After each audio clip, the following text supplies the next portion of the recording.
Para hablar de este tema, para profundizar, vamos a saludar a Carlos Amayoa. Él es coordinador de ciudades sustentables en Greenpeace México. Muchísimas gracias, Carlos, por estar con nosotros. Gracias por la invitación, Alex. Buenas noches.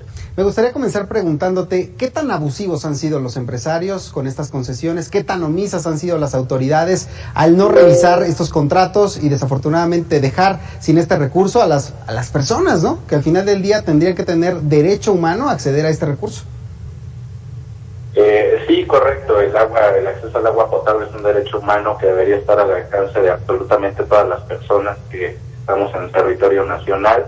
Desafortunadamente las condiciones legales, yo pondría esto en primera instancia, han propiciado en muchas ocasiones un abuso de parte de este recurso, en especial hacia ciertas industrias, hacia ciertas empresas que se han beneficiado de él.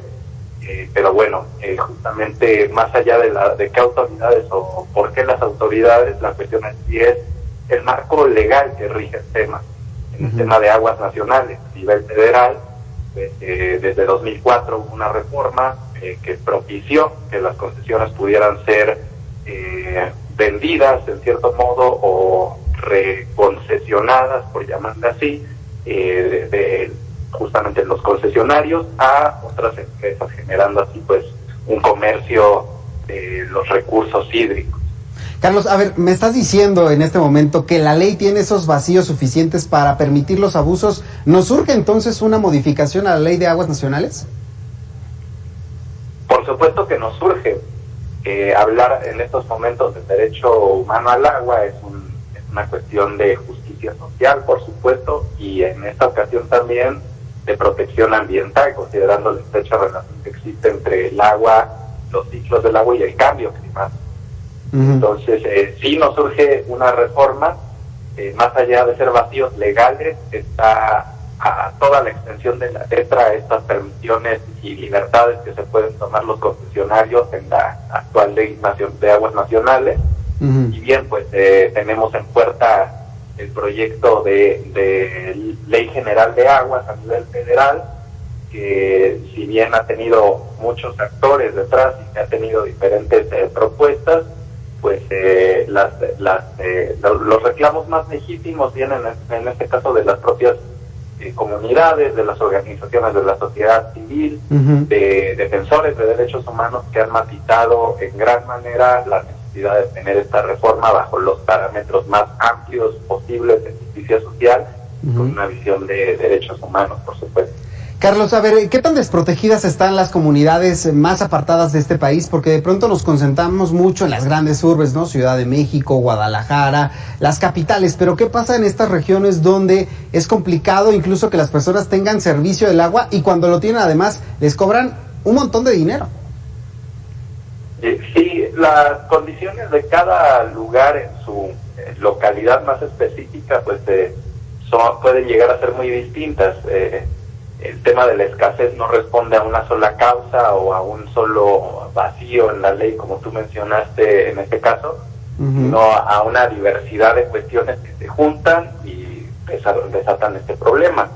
Te pongo dos ejemplos distintos. La escasez que tenemos en la Ciudad de México, por ejemplo, en donde tenemos un abasto a partir de los pozos que existen en el territorio de la ciudad, que dependen de la propia cuenca de la ciudad, y del agua que traemos a través del sistema Lerma-Cutzamala, que representa casi un 40% del abastecimiento de la ciudad. Aquí nosotros tenemos, ahora sí que generamos una deuda hacia otras cuencas del país, como el Lerma-Cutzamala, estamos importando. Hay otros lugares en el país que no tienen ningún tipo de disponibilidad hídrica y que muchas veces existe una competencia entre la propia población y las industrias que se llegan a establecer en sus cercanías. Aquí ya se trata de establecer una prioridad en la que, por supuesto, la población debería estar muy por encima, y una vez logrado el abasto necesario para satisfacer las necesidades de la gente, pues ahí podría hablarse ya de un esquema de concesionar el agua restante. Pero en muchas ocasiones, lamentablemente, eso no sucede en el territorio nacional. En otras ocasiones vamos a encontrar cuencas en las que sí hay agua, pero las propias condiciones del cambio climático están agravando de tal manera la situación que, como mencioné, los ciclos del agua se alteran, ocasionando fenómenos hidrometeorológicos extremos, es decir, sequías muy prolongadas, temporadas de lluvias extremadamente intensas, y esto altera también en última instancia la disponibilidad de líquido, ¿no? Entonces, esto se desarrolla diferente en cada localidad.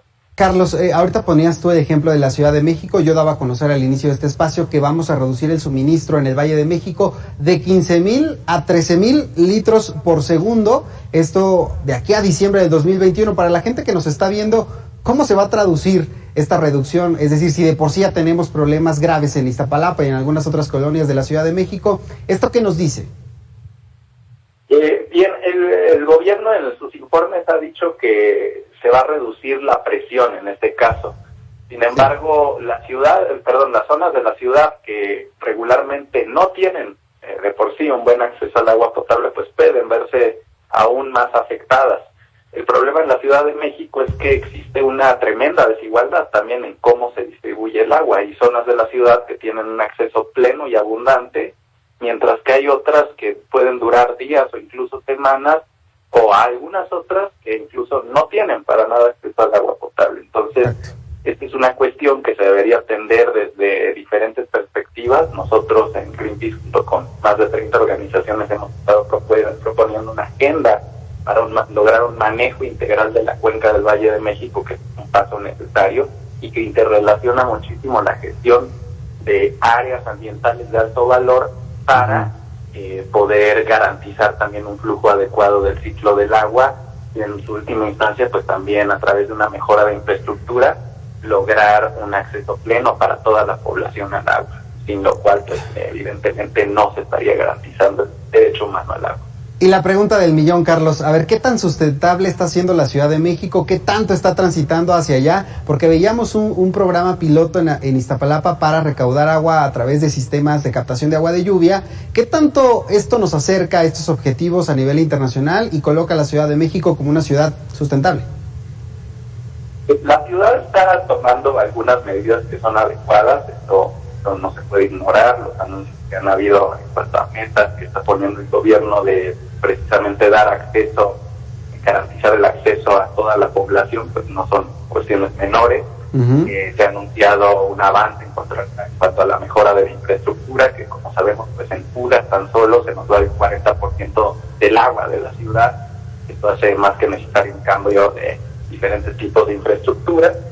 Y bien, estos son buenos avances. Sin embargo, algo que nosotros hemos afirmado es que estos avances aislados no representan justamente transitar hacia un esquema completo de sustentabilidad, en donde tendríamos que estar hablando también de, por ejemplo, los suelos de conservación de la ciudad.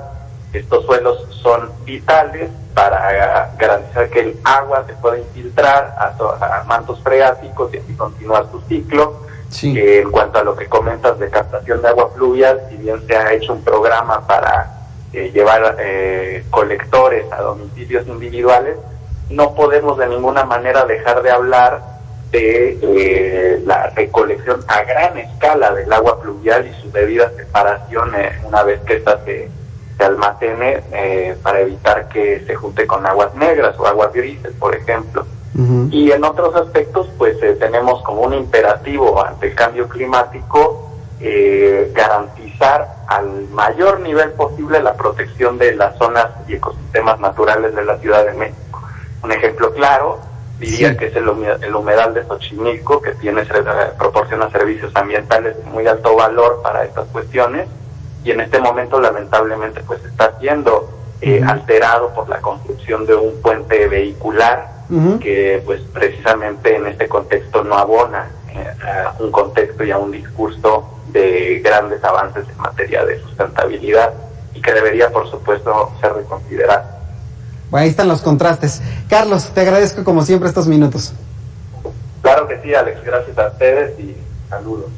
Buenas noches. Tiene usted las voces de los especialistas, podré encontrarlas todas.